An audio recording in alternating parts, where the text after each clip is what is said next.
জিলহজের প্রথম দশকের আমলটা কেমন, এটা নিয়ে আলেমরা এত চিন্তায় পড়ছেন যে এটার কি ব্যাখ্যা দেওয়া যায়।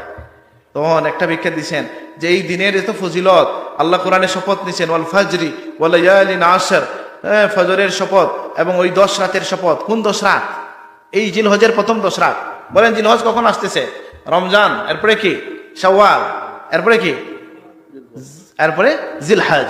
জিলহজের প্রথম দশকের এত গুরুত্ব যে আল্লাহর হাবিব বলতেছেন যে আল্লাহর কাছে মা মিন আইয়ামিন আল আমালু সালিহ ফিহা আহাব ইলাল্লাহ মিন হাযিল আইয়াম।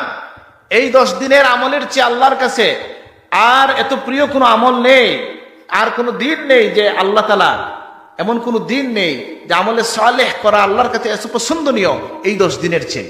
দিনের গুরুত্বটা বোঝা গেল কিনা? তাহলে আবার এর মধ্যে আসছে কোরআন কারীম এটার কথা উল্লেখ এসেছে। আবার একজন উম্মুল মুমিনিন থেকে বর্ণিত আছে নবীজি এই সময় রোজা রাখতেন।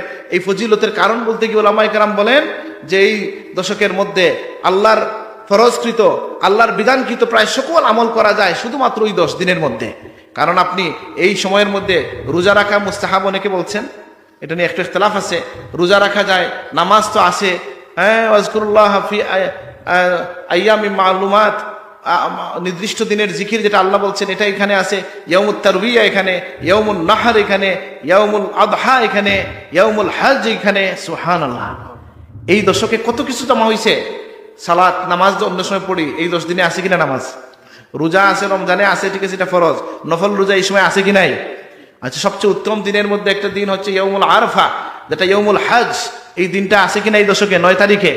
এর আগে যে ইয়াউমুত তারবিয়া, যে দিনে মিনা থেকে রওনা দেন, ইয়ে থেকে মক্কা শরীফ থেকে মিনার উদ্দেশ্যে সবাই, এটা আছে কিনা? ইয়াউমুল আরফা।